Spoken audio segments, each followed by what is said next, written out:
talking about travel bans and also countries closing their borders to other countries, Canada also has closed its border to all countries. According to the Canadian Prime Minister Justin Trudeau, the closure of all borders to foreign nationals except U.S. citizens has taken effect, advising people to stay at home to stop the spread of the virus. Now, this closure actually took effect on Monday, and of course, they'll be denying entry into Canada to people who are not Canadian citizens or permanent residents. And this measure will carve out some designated exceptions, including air crews, diplomats, immediate family members of Canadian citizens, and at this time, United States citizens only. Now, also, the Prime Minister Justin Trudeau has also tried to allay the fears of its citizens and saying no one should worry about paying rent, groceries, childcare, especially during this coronavirus period. And this particular video has sparked controversy on social media. There was a country.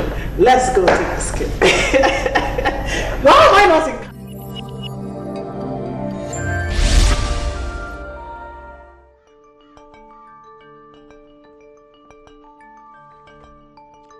Good morning, everyone. Bonjour tout le monde. Yesterday, I shared with you that my wife Sophie was being tested for COVID-19, and that test did come back positive. Earlier today, Ministers Blair, Hajdu, and Garneau announced that Canada has advised Canadians to curtail non-essential international travel and that the cruise season is suspended until July in order to support Canadians. No one should have to worry about paying rent, buying groceries, or additional childcare because of COVID-19. We will help Canadians financially.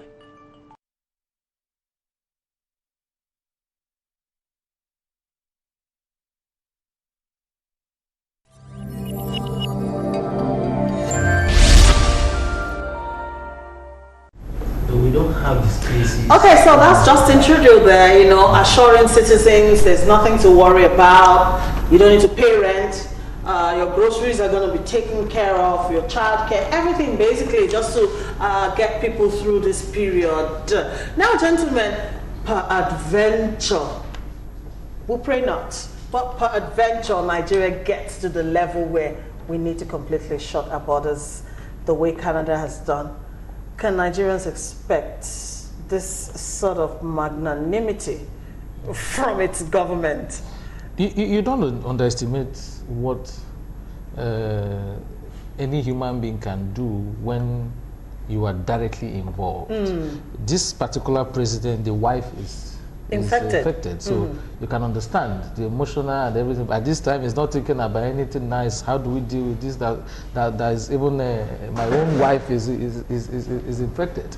And so the good thing about it is that I'm not sitting here to speak for the government, but I'm saying, thank God we have already rehearsed how to live with our borders closed. Because for how long now Nigerian borders are closed, and then we've not been allowing anything to come in and go out. Nigerians are already That's right. No. Nothing is coming in. You can move as human beings, but goods and services can't come in through the borders. That's what it is. It was rice initially, but later they just banned every other thing. Yes, which is why people were raising issues that how can we go and sell our things outside? Things are not coming in. So we are already, sometimes some of these things are blessings in disguise. You can imagine if we didn't sort out this rice thing, what will happen now if you close the border? And then this coronavirus. You can see that with all this one, nobody rice still remains where it is because somehow local production is helping us. Picked up. Okay. Yeah, but as for whether government will be able to do that, I don't want to say yes, government will do that, but I know that there are a whole lot of Nigerians. I remember Dangote donating money already, even when we are not there. There are a lot of people that I know will come in. But where my concern is, if these monies are donated, will it get to those they are giving to? That's where the problem is. Good question, Chooks. All right. Well, I know that Nigeria is still largely import dependent because I know bulk of our phones are still being imported, and those are products. Maybe you are referring to just food items, but a lot of our products are still imported. But through the wharf, you can bring in through the wharf, which means the ship will bring them to airports. Yes. So, but dependency is dependency, either through ports. But the point being made is, as much as possible, this should be a lesson for Nigeria to learn that what if this calamity is actually real here? Yeah. How do we combat it? You know, obviously this society has been prepared. They've been planning because they must have had some intervention funding that they used to mitigate this situation. Sure. You know, so it shows high level of preparedness on the part of the government over there.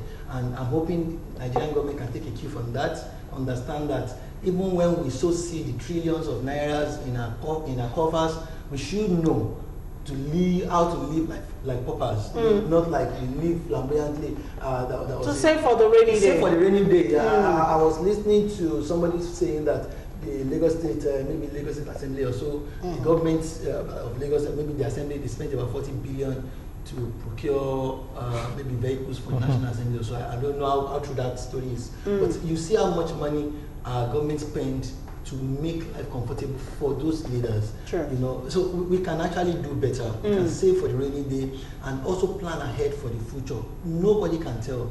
This coronavirus, I don't think we have enough capacity to contain it. I don't think so. As much as I agree with him, but the point is, in this same Nigeria, we have what we call IDP camps. Government will budget money and even food stuff for the IDP camp. And one individual will divert it and go and sell it off. Okay. That is where I have problem with this country.